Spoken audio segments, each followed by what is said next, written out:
Szevasztok, Rikári Vlog, üdvözöllek titeket a bukaresti vonatról. Most nincs rajtam a mikrofon, de hát itt egy ilyen nagyon picike kis fülkében vagyok, és akkor ez egy ilyen dupla vloggerkedés, mert hogy egyrészt elindultunk a Budapest keleti pályaudvarról, és egészen Bukarestig fogunk utazni 15 órát, és úgy gondoltam, hogy magáról az útról is készítek videót, illetve egy room tourt is készítek itt a hálókocsiban. Ez egy másodosztályú, kétszemélyes fülke. Én egyszemélyest foglaltam, de ugye egyszemélyes fülke nincs, hanem a kétszemélyesbe nem tesznek az ember mellé második személyt, hogyha egyszemélyest foglal, úgyhogy amúgy nem volt túl olcsó, de én úgy gondolom, hogy nekem most ez megérte. 15 órás út áll előttem, 19 óra 10-kor indultunk Budapestről, és román idő szerint, ugye kelet-európai idő szerint 11 óra, azt hiszem 19-re fogunk Bukarest Nord pályaudvarra érkezni. Mindjárt haladunk Rákoson, és akkor egyrészt ez egy snit lesz az utazós videóban, másrészt a Kurta vlogba egy körbetekintő, úgyhogy ezt a videót, ezt a snittet kétszer is láthatjátok. Nem túl sok látszik Rákos állomásokból, hiszen ugye fél hét körül mostanság már sötétedik, úgyhogy nem nagyon fogjuk itt a tájat nézni, de hát majd reggel, ott a reggel valahol Erdélyben ránk fog világosodni, és akkor tudni fogjuk nézni a tájat, és hát amikor a Brassó után a Hágón átmegyünk, azt hiszem Predeálnál, azt fogom tudni figyelni az ablakból, és majd snitteket nektek is veszek föl, de akkor, hogy ne mutassuk a Kurta vlog nézőit, akkor kezdjük a room tourral. Ugye itt van a kabinnak a bejárata, egy teljesen hagyományos, csak ilyen teli vonatajtó. Ugye van rajta egy kis kémlelő nyílás, hogyha éjszaka valaki bekopogna, akkor meg tud nézni, hogy a kalauz a határőre, vagy éppen valaki ki akar rabolni, és azért kopogott be.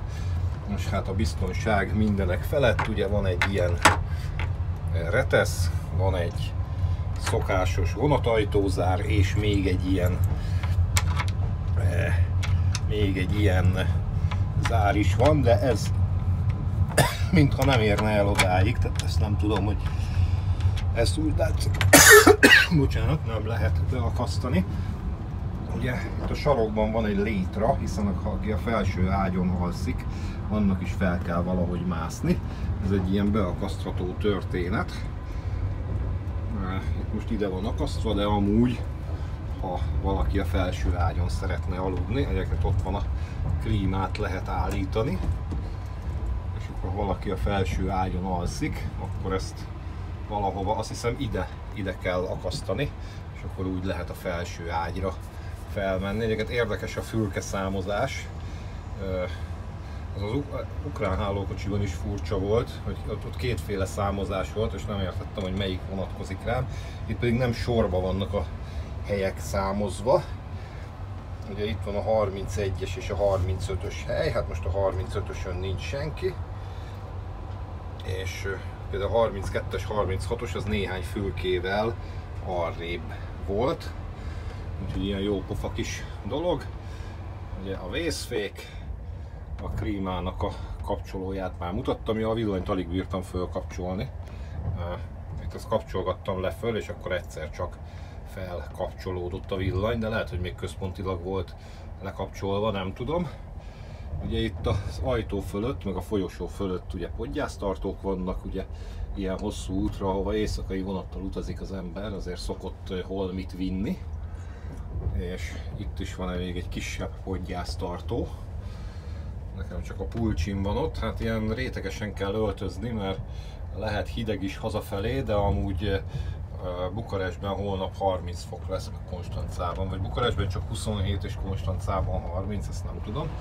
Na minden esetre itt van egy ilyen kis mosdósarok, a fölött is van podgyásztartó, és akkor az oldalában egy ilyen display, ennek a működésére még nem sikerült rájönnöm, bekapcsolni be tudom, legalábbis az előbb még sikerült, de hogy ide mit lehet rákötni, vagy mit lehet rajta nézni, azt nem sikerült kiderítenem, úgyhogy itt próbáltam kapcsolgatni, de lehet, hogy nekem kell rákötni valami készüléket, telefont vagy valamit, és akkor arról nézhetek dolgokat. Hát most ezt kikapcsoljuk. Ugye itt a sarokban van egy kis asztal, itt lehet majd reggelizgetni, meg kajálgatni, meg ilyenek. Én már egy szendvicset elmajszoltam, és akkor egy ilyen kicsike kis ablak van, egy reluxával, aminek a működését még nem fedeztem fel, de tudjátok mit? Megpróbáljuk. Egyszerűen, hát ilyen nagyon egyszerű, így kézzel le kell húzni, meg föl, úgyhogy ilyen, de hát most még nem alszunk, nézzük a tájat, már amennyire lehet. Ugye a lekapcsolt villannyal azért lehet némi dolgot látni, és akkor ott fújja a levegőt a klíma. Ott van egy ilyen ablaktörő kalapács, hogyha fölborul a vonat, akkor azzal lehet kimászni, ha még nem haltunk meg, de erre ne legyen szükség. És akkor van ilyen kis helyi lámpa is, de ezt amikor a másikat fölkapcsoltam, akkor ez lekapcsolódott. És nem merem. Aha. Látjátok, tehát vagy ez, vagy az. Vagy fekve olvasol, vagy a fülkét világítod meg, és akkor nézzük meg a kis mosdót. Ez úgy működik, hogy ezt így ki lehet ezzel a kis zével húzni, és hopp, föloltódik benne a villany. Ugye akkor itt egy kis tükrös selfie, akkor itt van egy ilyen kis mosdó, itt lehet kicsit megmosakodni, és ilyen dolgokat. Van egy ásványvízzel, megkínáltak minket egy fél literessel, és akkor ezek a dolgok, ezek szerintem ez szappan, és ez fogkefe. Döntál ki. És ez pedig szerintem szappan. Ilyen kis törölköző is van, ilyen papír törölköző. Mindez Cefere Calatori felirattal. Ezt majd szerintem reggel fogjuk elhasználni, ébredés után. Addig betesszük ide szépen a helyére. És akkor tükrös selfie. Szevasz Rikári, ezt szépen becsukjuk. Akkor az a villany elvileg olyankor leoltódik. Na hát én nagyon köszönöm a figyelmeteket, ez volt a román hálókocsi room tour. Egyébként diszkriminálja a román vonatot a MÁV, mert a legtávolabbi vágányról, az első vágányról indította, és egyébként az volt az érdekes, hogy én másodosztályú jegyet vettem, egyébként máshol az egyszemélyes fülke általában első osztályú jegy mellé adják, de egyébként két hálókocsi volt, és volt benne első osztályú is. Bár az lehet, hogy kusett volt, de akkor viszont nem értem a történetet, hogy a kusettban van első osztály, a hálóban meg nem. Na mindegy, nekem jó volt így, mert még drágább lett volna a jegy. Egyébként 18 000 forint az alapjegy, Bukarestig a másodosztály, és akkor elég drága volt a hálókocsi jegy, az ilyen dinamikus árazású volt, az így folyamatosan emelkedett.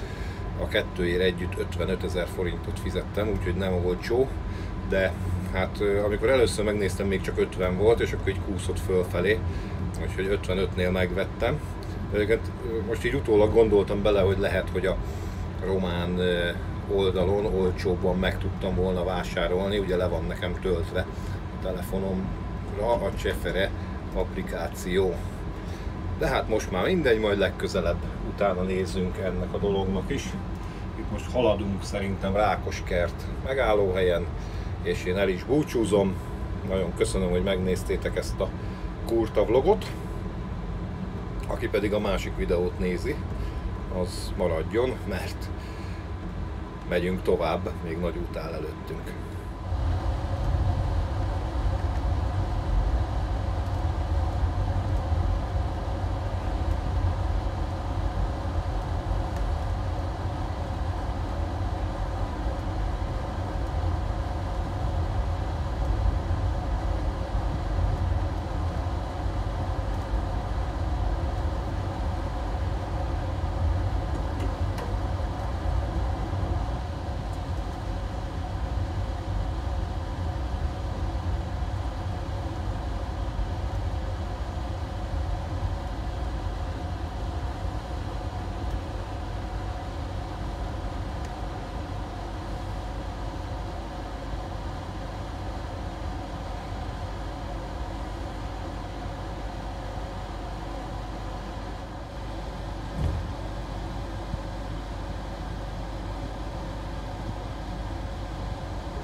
Másházán vagyunk, elhagyjuk Magyarországot, és átlépünk lassan Romániába.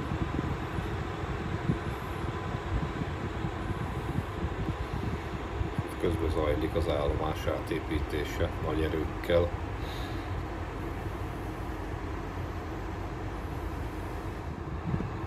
Közben megérkeztünk Aradra. Egy csomó biciklis rohamozza meg a vonatot. Csak egy kis pár pillanatnyi hangulatkép.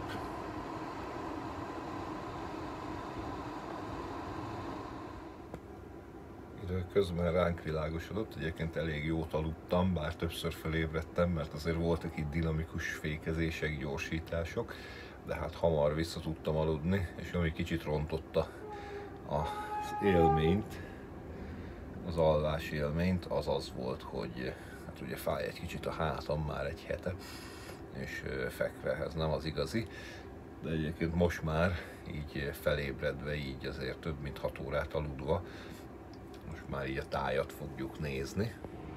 És itt valahol Fogaras és Brassó között egy ilyen elég szép tájon, ilyen szép őszi hegyi tájon megálltunk, és hát gondolom forgalmi okból várunk valamire. Mindjárt ki fogok nézni a túloldalon is, hogy mi a helyzet. Úgyis van egy kis dolgom a kocsi végében.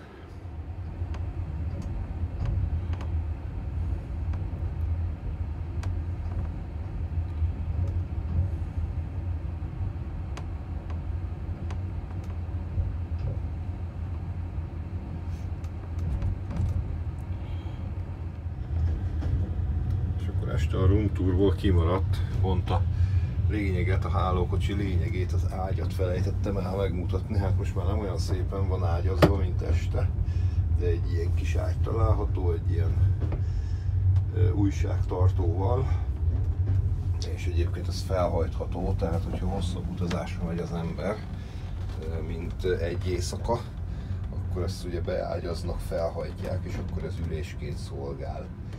Ez a kis valami, de hát én most nem fogom itt felhajtogatni. Érdekes sztori, hogy az előbb, amikor mentem ki a kocsi végébe, kinn állt egy néni, és amikor meg nem is értem oda, úgy megijedt tőlem, hogy beszaladt a fülkéjébe, de vagy 3 fülkével arrébb állt, mint ahol a fülkéje van. Nem tudom, azt hitte, hogy én vagyok a yeti vagy a medve. Érdekes, pedig csak a WC-re mentem ki. És azt is elfelejtettem mondani, hogy megtaláltam a konnektort, és itt a mosdó alatt van. Úgyhogy ez nagyon jó szolgálatot tesz egy ilyen hosszú úton, mert ez az iPhone, ez merülős.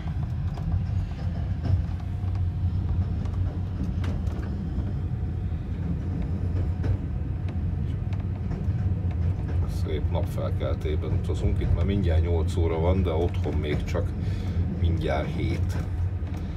Úgyhogy egy kicsit más a bioritmus. Később világosodik, de később is sötétedik. És akkor egy kis elveszett vágány. Mint ha régen 2 vágányú lett volna a vasút. Itt az egyik hídon is látszott, hogy meg volt a töltésnek, meg a hídnak a helye. És ezen a szakaszon vágány is.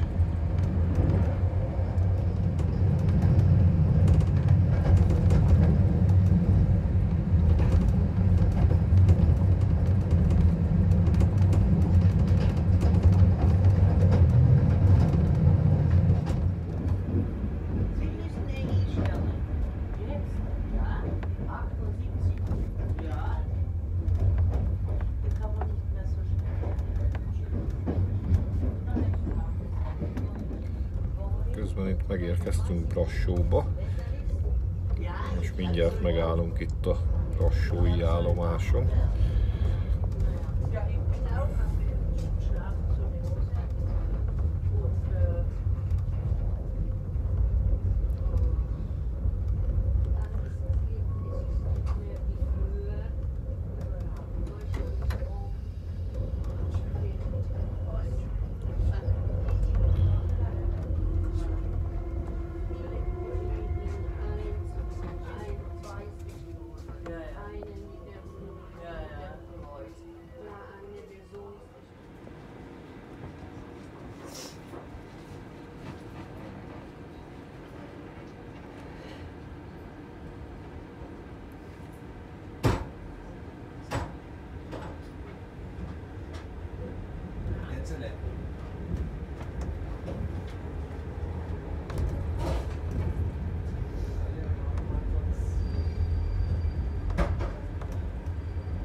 állomást elhagyva és a várost lassan elhagyva kibukkannak itt a hegyek, ugye újra bemegyünk a hegyek közé, és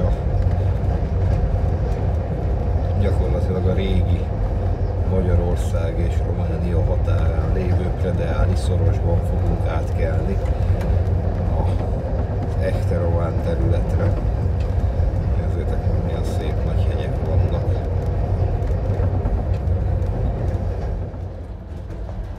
És akkor most megyünk fel a Predeáli szorosba. Brassó és Prahova megyek határa. Régen itt volt ugye a magyar-román határ. Úgyhogy eddig mondhatnátok, hogy nem Romániában vagyunk, hanem Erdélyben, de most már majdnem mondhatjátok.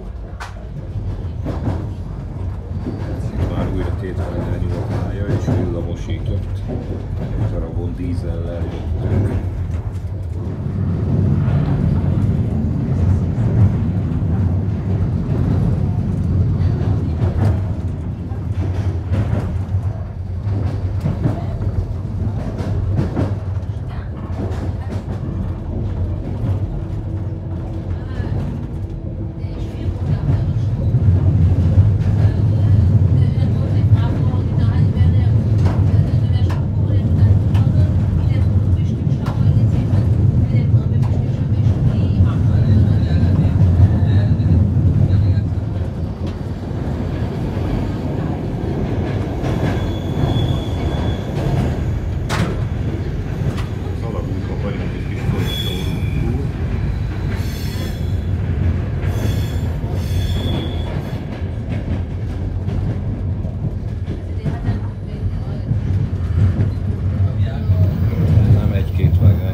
küzdeniük itt a szerpentint.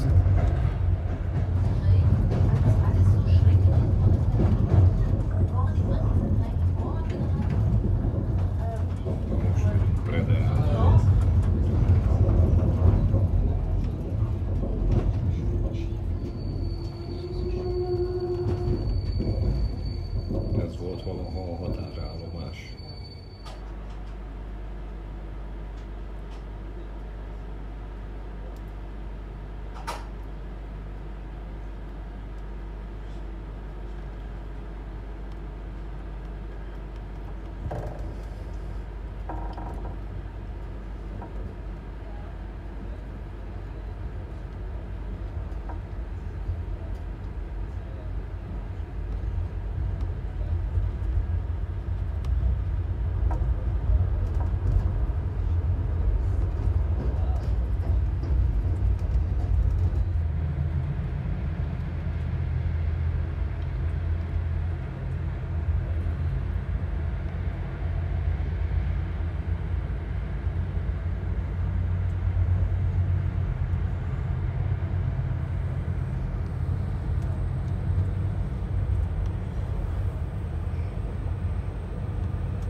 akkor itt a patakparton érkezünk Azuga állomásra néhány perces késéssel, és ez már a Kárpátok túloldala, ez már a Kárpátok túloldali lejtője, ez már echte román terület.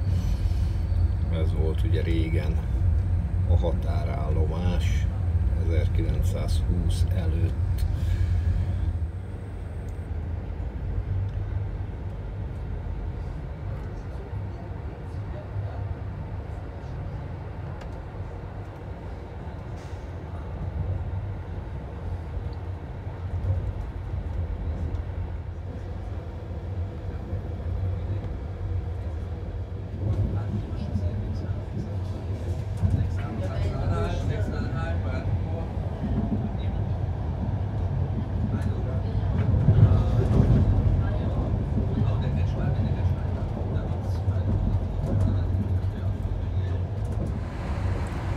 És akkor kiértünk a Nagy Román Alföldre.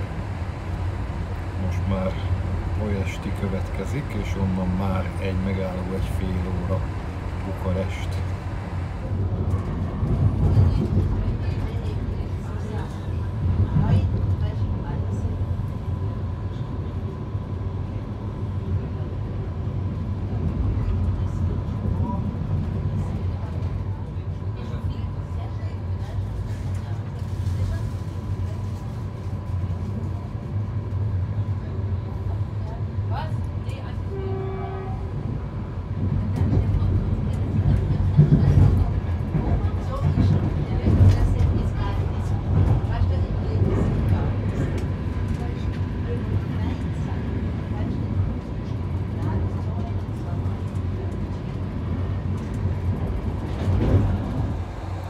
Megérkeztünk Bukarest külsőre, de vallom őszintén az a Bukarest külváros itt a vasút melletti része legalábbis, ez elég kiábrándító, mert hogy egy ilyen elég szedett-vedett szemetes történetről van szó. Hát reméljük, hogy a város az más képet fog mutatni. Amiket látjátok itt a vasúton a vágányok között itt simán meghagyják a bokrokat, meg a fákat, úgy, ahogy annyira legajjazzák, hogy a vonat elférjen, vagy hát az is lehet, hogy a vonat gajjazza le magának. Ilyen szempontból kicsit szedett-vedett, viszont nekem tetszik, hogy kicsit többet hagynak a természetből, bár ez vasútüzemileg nem annyira praktikus.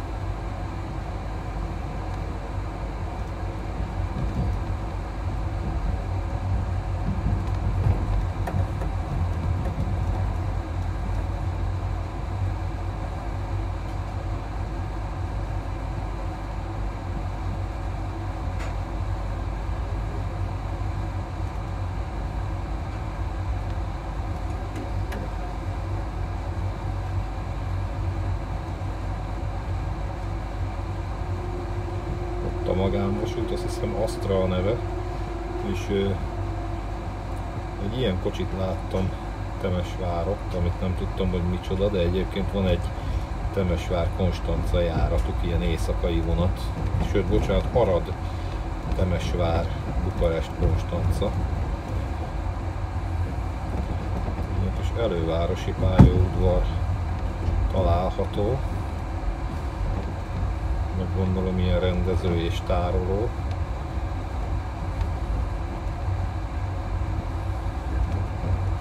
Azt hiszem Bukarest Baszarab, vagy valami ilyesmi neve van.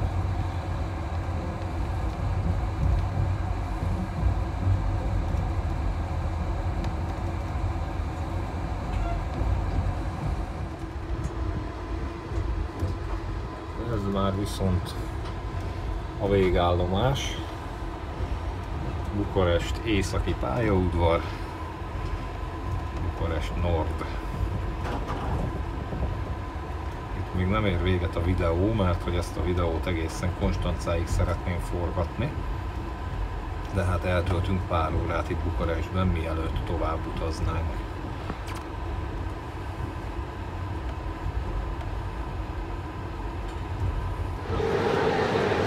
Ezzel a vonattal érkeztünk, az volt a hálókocsink, és most kitolják szépen a vonatunkat, illetve mégsem.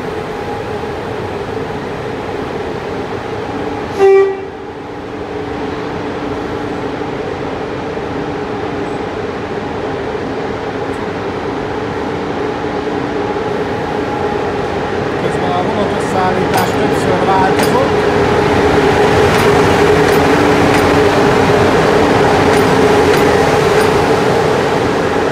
Budapestről elindulva még az első kocsiban voltunk, de aztán akasztottak elénk még egy másodosztályú kocsit, és akkor csak egy pillanatra egy Desiro féle, de inkább Talentnek néz ki, ilyen kis dízel Talentnek. És hát akkor itt vagyunk a bukaresti északi pályaudvaron, és hát útközben többször változott ugye a vonat összeállítás, meg gépcserék is voltak, hiszen ugye magyar géppel indultunk, aztán kaptunk román villanygépet, aztán azt valahol lecserélték dízelre, mert hogy ugye ott a hegyekben ott nem volt villamosítva a vasút. Egyébként ezt az Arad-Brassó vonalat most akarják felújítani, állítólag menetrendváltástól lesz lezárva, vagy részlegesen lezárva. És amúgy ez az északi pályaudvar egy nálunk is megszokott fejpályaudvar, tehát itt sem átmenő pályaudvar van. És akkor mindjárt mutatok valamit, ami nekem nagyon jó pofa. Nézzétek meg, hogy nagyon ellenfényes a dolog, az ütköző bakoknak a tányérja pirosra van festve, úgyhogy egyúttal az ütköző bak az megáll jelző is. És akkor ami még itt érdekes a bukaresti pályaudvaron, hogy nem tolják be egészen ütköző bakig a vonatokat, hanem előtte egy olyan egy-két kocsi hossznyival megállnak. Bár itt van olyan vágány, ahol valószínűleg nem is lehetne teljesen a bakig tolni a vonatokat. Itt jobban láthatók ezek a pirosra festett ütköző tányérok.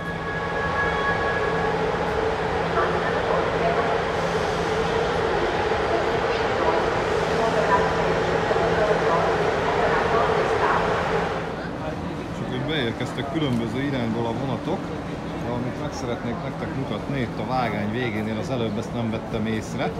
Egy kicsit ilyen virágosítás van.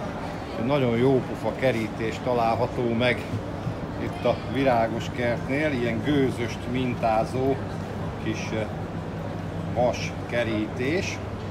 És akkor ha egy kicsit tovább megyünk, akkor megmutatom nektek. Ja, egyébként vannak itt ilyen, nem tudom, hogy mire szolgálnak, ilyen vágányzárójelzők, vagy talán a visszatolást engedélyezik, ugye nálunk is van ilyen a fejpályaudvarokon. És ha itt egy kicsit kimegyünk ide a pályaudvar fejéhez, akkor megláthatjátok, hogy milyen hamisítatlan keleti hangulat uralkodik itt. Nekem komolyan mondom, a török bazárok jutnak róla eszembe, de jó pofa, nekem tetszik. Jó, kicsit lepukkant az állomás, ezt azért meg kell hagyni, de nekem bejön. Egyébként itt Romániában több magánvasút is üzemel, például az Astra Trans az egyik. Az érdekessége, hogy mindegyik külön-külön értékesíti a jegyeket, akkor is, ha közszolgáltatásban végzi a feladatát. És ott a csarnoknak ez a része már azért egy kicsit impozánsabb. Ugye mindenféle fotókiállítás is van. Azt mondja, Vasút Európai Éve 2021. Nálunk mozdony díszítettek fel erre az alkalomra. Itt egy ilyen kis fotókiállítás van, ami szerintem nagyon helyesen azóta is kimmaradt. Oda nézzetek, ott van egy ilyen jó kis gőzösös kép is. A csarnoknak itt a város felől része így néz ki, de már nem jönnek be a vágányok. Itt mindenféle Bukovinában van valahol ez a keskeny nyomköző kis vasút. És én egyről tudok, ami ilyen gőzös, és az a Visói, de lehet, hogy rosszul tudom. Itt a Visóiról egy kép, ide nézzetek. Ezzel egyszer utaztam, és majd szeretnék veletek is így videóban majd elutazni. És akkor itt fönn a kereskedelmi egységek fölött ilyen régi Bukarestről ilyen képek találhatók. És hát itt meg a régió Kalatorinak bizonyára indul nem sokára néhány vonatja, mert óriási sorállás van az ő jegypénztáruknál. Ilyen impozáns öntöttvas oszlopok vannak a csarnokban, és egyébként egy kicsit a nyugatira hajaz nekem, csak hát sokkal kisebb, már mint belmagasságban ez a csarnok, és itt a csarnok oldalában pedig ilyen emléktáblák találhatók, például arról, hogy hogyan épült ki a vasúti hálózat, itt a északi pályaudvarról kiindulva, és egyéb különféle emléktáblák itt a vasúti közlekedés fontos eseményeinek. Így tekintsünk rá innen a csarnokra, mert szerintem nagyon szép. Látjátok, ha jobban megnézitek itt a tetőszerkezetet, kicsit így stílusában vagy anyaghasználatában hasonlít a nyugatira, és amúgy itt pedig lent keramit, kocka, burkolat található. Ez a szép sárga keramit, ami egy jó tartós anyag, csak ha víz éri, akkor nagyon csúszik. Erről az oldaláról nem olyan izgalmas az állomás, de azért a oldalsó kijárata az idézi a régi időket. És akkor itt az Unió bulvár, vagyis a Unió sugárút, és a végén a román parlament, ez a környékhez itt Ceausescu-nak a nagy megalomán munkája.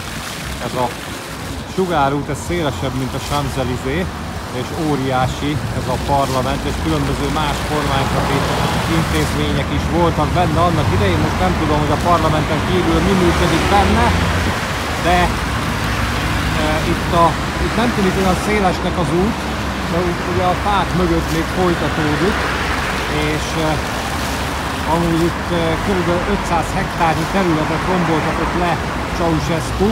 Ez a békeidőben a legnagyobb városrombolás volt a világon, és egy ilyen megalomán stílusban tulajdonképpen szociálnak álmodott, de igazából ilyen neoklasszicista történet valósult itt meg. Egyébként impozáns ez a sugárút, csak mondjuk jó nagy a gépkocsi forgalom rajta, tehát ha ez ilyen sétány lenne, akkor sokkal jobban mutatna. És akkor ha itt a túloldalról megnézzük, egy ilyen kivetítő pont kitakarja a parlamentet, úgyhogy innen se lehet jól lefotózni, és akkor itt mellette látható a Ceausescu által megálmodott lakótelep. Tulajdonképpen, ha úgy veszük, ez Romániának a főtere. Egyébként Bukaresten keresztül folyik azt hiszem Dombavita folyó, és itt egy kis részre, egy kis darabon lemegy a föld alá, és itt egy ilyen óriási tér található. Azt hiszem ez is Piazza Unirii, tehát ez is Unió tér, mint ahogy a sugárutat is hívják, és ilyen szökőkutak találhatók, és egyébként a folyó, ami nem túl érdekes, mert hogy ilyen beton közé van zárva és szabályozva lett, az itt is régen a tér alatt folyik át.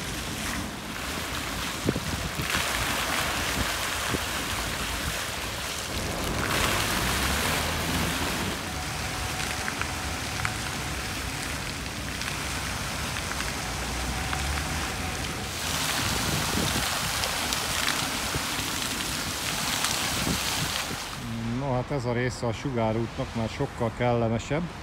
Ugye itt ilyen szép nagy sétány található, árnyas fákkal, de egyébként azt nem tudom, tudtátok-e, hogy Bukarest az testvérvárosa Budapestnek, és pár hasonlóságot felfedeztem. Az egyik az az, hogy ilyen melegben itt is húgyszag van az utcán. a másik meg itt a bulvárdon, itt a Sugárúton kb. Úgy vannak a szökőkutak, mint nálunk a Kiskörúton, hogy az út közepén vannak, és gyakorlatilag nem tudsz mellette elsétálni. Most pedig sétálok még egy kicsit, megnézzük itt közelebbről azt a parlamenti épületet, meg egy kicsit a belvárost, aztán ha már megvettem a napi jegyet, akkor kicsit metrózok, meg villamosozok egyet itt Bukarestben, meg hát valamit kajálni is kéne, mert hogy tegnap este óta csak a szendvicseket ettem, meg az, hogy bedobtam 7 szendvicset így az út közben, de hát azért azóta eltelt már 16-17 óra, amióta elindultam, úgyhogy valami jó kis mititejt vagy valamit kellene falatozni.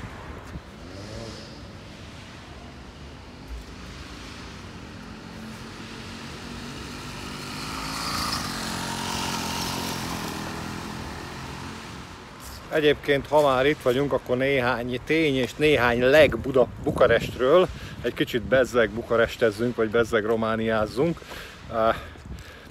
Bukarest az 1659-ben lett, akkor még nem Románia, hanem a Havasalföldnek a fővárosa, ugye Románia csak a 19. század közepén, 1857-ben vagy 59-ben alakult, ugye Moldva és Havasalföld egyesülésével, és hát egyébként hasonlóan fejlődött, mint Budapest, bár nem annyira régi város, tehát valamikor a 15. században, 1400-as években említik először, és akkor még csak egy kis város, szinte falu volt, de hát nagyon rohamosan fejlődött, és körülbelül olyan ütemben, mint Budapest, és most is körülbelül akkora.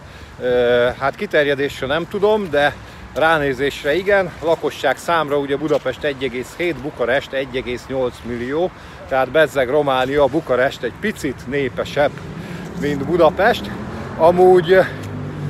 Amúgy még egy-két leg, hát később lett vasút, mint Budapesten, mert ugye Budapesten már 1846-ban elindult a vasút Vác felé, Bukarestet 1869-ben, több mint 20 évvel később érte el a vasút, viszont villamosuk sokkal előbb lett, ők már 1872-ben villamos vonalat létesítettek itt Bukarestben, míg nálunk csak 1887-ben létesült már, mint Budapesten az első vonal.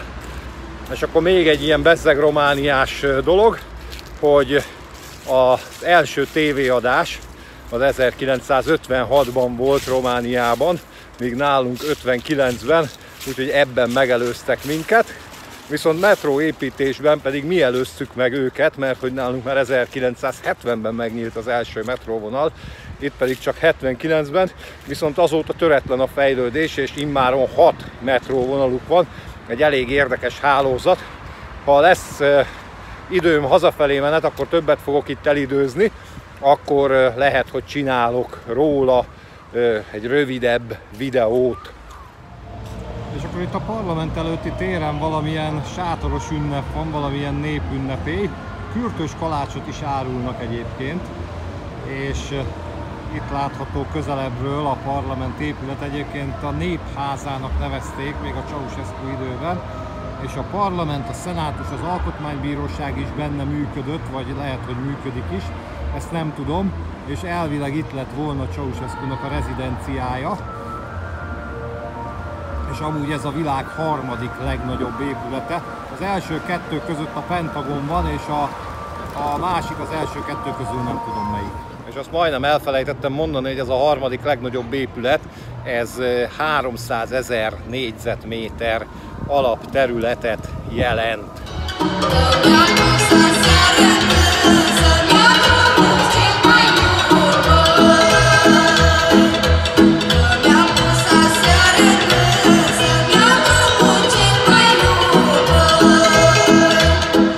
Bejöttünk kicsit a sátoros ünnepre, Oktoberfest van, a bukaresti Oktoberfest, és ilyen népzenei, meg néptáncos történet. Egy kislány kórus énekelt, ilyen névzenei háttérzenére tök jó. Egy kicsit elücsörgök, és akkor hát remélem, hogy román sört iszok, mert megkérdeztem, hogy melyik. A Tuborgra is rámondták, hogy román, lehet, hogy azért, mert így gyártják, de ennek Bukura neve, talán ennek van valami köze Bukaresthez, úgyhogy egészségemre váljék, megpihenek egy kicsit egy sör mellett, aztán keresek mititejt, mert éhes vagyok igazából. És akkor végre itt a rendezvényen találtam jó román mititejt. Én vettem is 4 darabot mustárral, és ezt most jó ízűen eltöltöm, ezt a kis ebédet. Finom! Amúgy itt a sétány mellett csak egyik oldalon vannak padok, ezt hiányoltam is, de aztán itt kiderült, hogy miért. Először azt hittem, hogy a hajléktalanok miatt, de nem, hanem azért, mert ugye összepiszkítják a galambok, és egy-kettő le van takarítva, és azon ülnek az emberek, de a többire arra nem nagyon lehet leülni, mert hogy tiszta galambszar.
Metrózni fogunk, de ezt megmutatom nektek. Kimaradt egy ilyen reklám, amin még Windows 8-as cuccokat reklámoznak.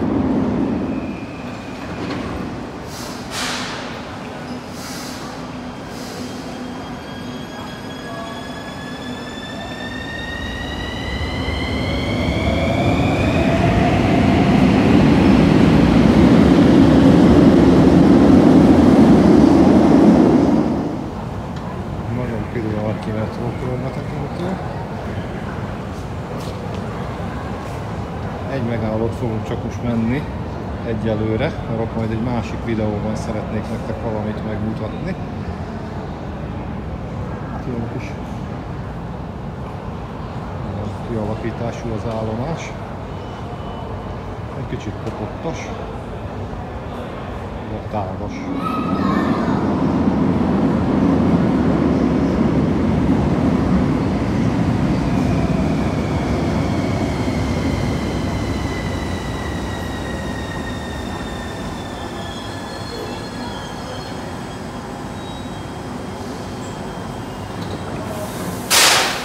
Akkor beszállunk a metróba, és egy megállót fogunk menni.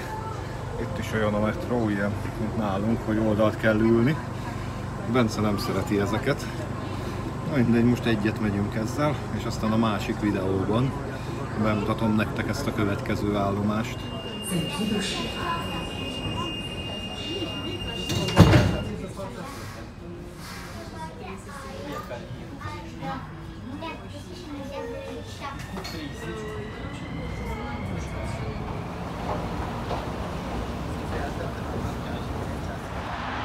Ez egy sima felüljáró vagy aluljárónak tűnik, de egyébként itt egy ilyen érdekes kialakítású villamos megálló van. Tulajdonképpen le kell menni, mint a Kisföld alattiba, és ezzel fogunk most menni a pályaudvarig, és megpróbáljuk elcsípni a konstancai vonatot. Hát itt egy kicsit most árnyékban vagyunk, de most már nem akkora a fénykontraszt, jobb a fehér egyensúly, és akkor itt ugye lemegyünk.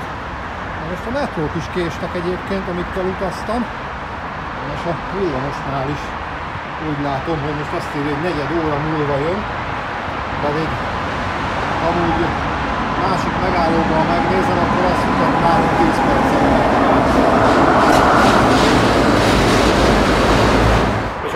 És akkor elképzelhető, hogy a villamosozást ki is kell hagynunk, hogyha nem fog hamar jönni a villamos, mert jó lenne a konstancai vonatot elérni. És akkor felültünk a konstancai vonatra. Amúgy ahhoz képest, hogy 225 km elég drága a jegy.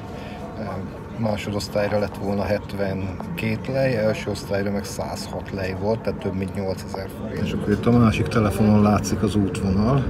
Itt Bukarest körvasútján fogunk közlekedni. Itt valahol majd átkelünk a Dunán, és leérünk Konstancába a tengerpartra.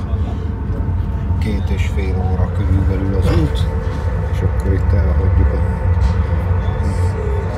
Bukarest Nord északi pályaudvart, ismét ellenfényben, de majd fordul a vonat, és akkor már jó lesz. Nézzétek, milyen jó pufa híd. Visszafelé innen akarok spottingolni.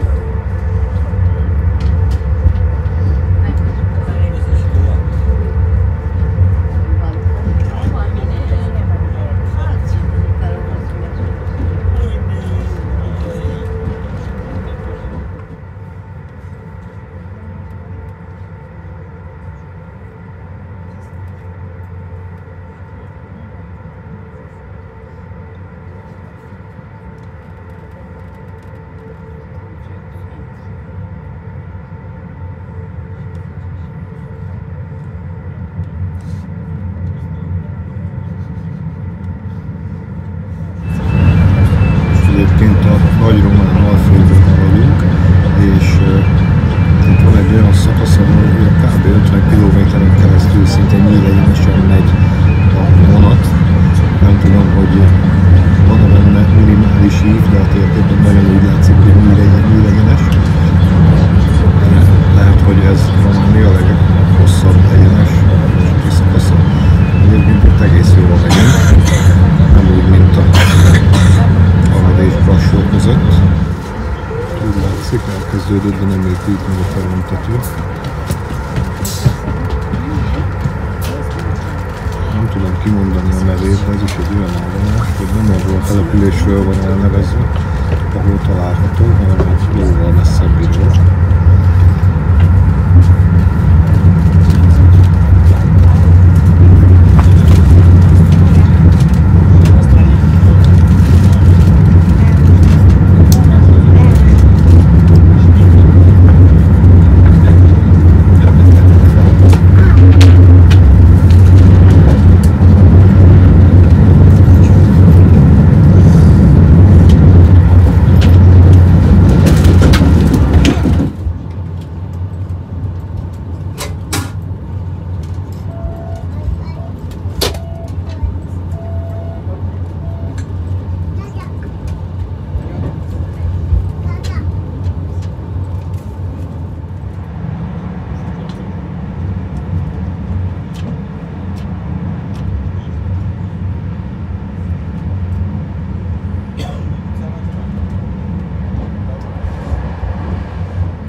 konténervonat, és egyébként itt ezután a település után utolér minket a Duna, ugye az hosszan Bulgária és Románia határán folyik, majd itt átszeli Romániát, és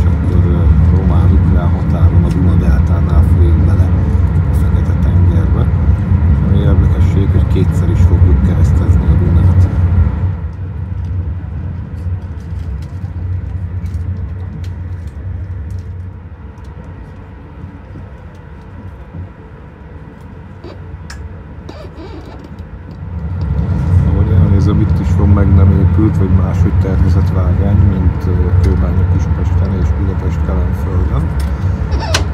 De az is lehet, hogy éppen átépítés zajlik.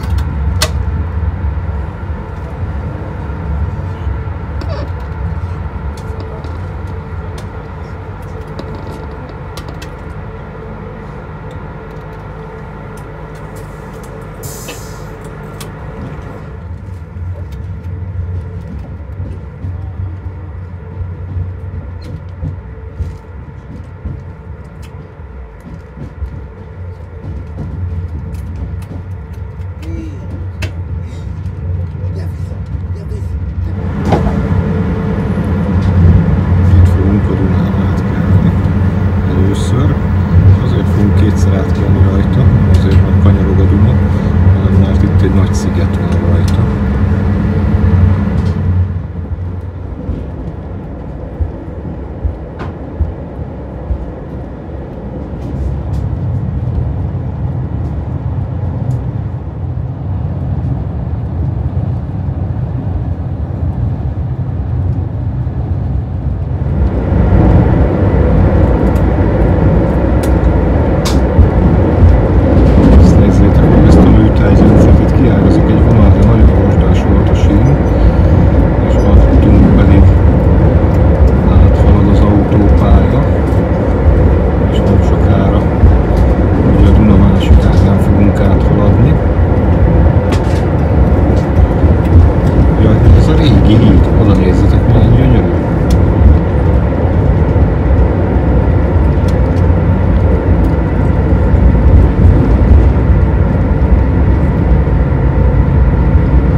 átkeltünk, de itt rövidesen még egy híd következik, illetve tulajdonképpen még kettő, nevezetesen a Duna itt egyenesen össze van kötve Konstancával egy csatornán, ide nézzetek, és egy ilyen zsilipes történet van itt, és tehát itt újra átkelünk ezen a csatornán, hogy itt le lehet rövidíteni a hajózási utat, és hát így a Dunáról egyenesen Konstancába lehet kihajózni, és nem kell körbe menni az egész Duna-deltán.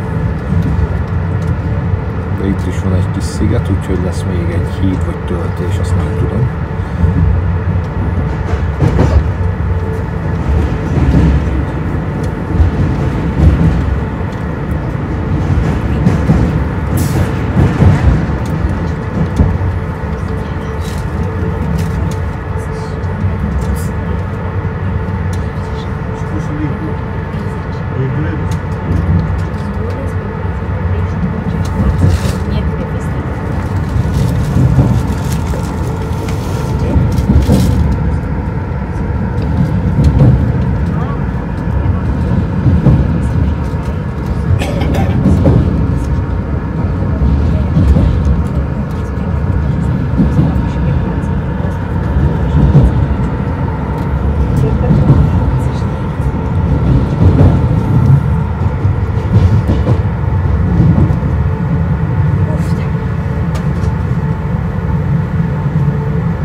Megérkeztünk Konstancába. Egy nagyon hosszú utazás áll mögöttünk. Ugye, hát a bukaresti útmegszakítással együtt 24 óra a háztól házig. De hát ugye, ha azt nézzük, hogy egy 4-5 órát eltöltöttünk Bukarestben, akkor is egy ilyen 20 órás út lenne. És akkor ezzel a vonattal érkeztünk. És mielőtt elbúcsúzom, mutatok valamit. Már itt bezumolva nagyon zajos, de ott a Malaxa motorvonat. Ezzel szeretnénk majd utazni. Tulajdonképpen ez az, ami Konstancába hívott minket. Bár azért egyéb dolgok is, például látni a tengert, meg ilyenek, az sem egy utolsó dolog. Úgyhogy megérkeztünk a nagy utazásra. Ez egy jó hosszú videó lett, amilyen hosszú az utazásom volt. Én most megyek, elfoglalom a szállásomat, és akkor jövök további videókkal innen Romániából, Konstancából, Bukarestből, és hát itt és majd a tengerpartról is reméljük. Rikári voltam, iratkozzatok fel, csatlakozzatok csatornatagnak, és én most búcsúzom, mert elfáradtam. Sziasztok! Tschüss!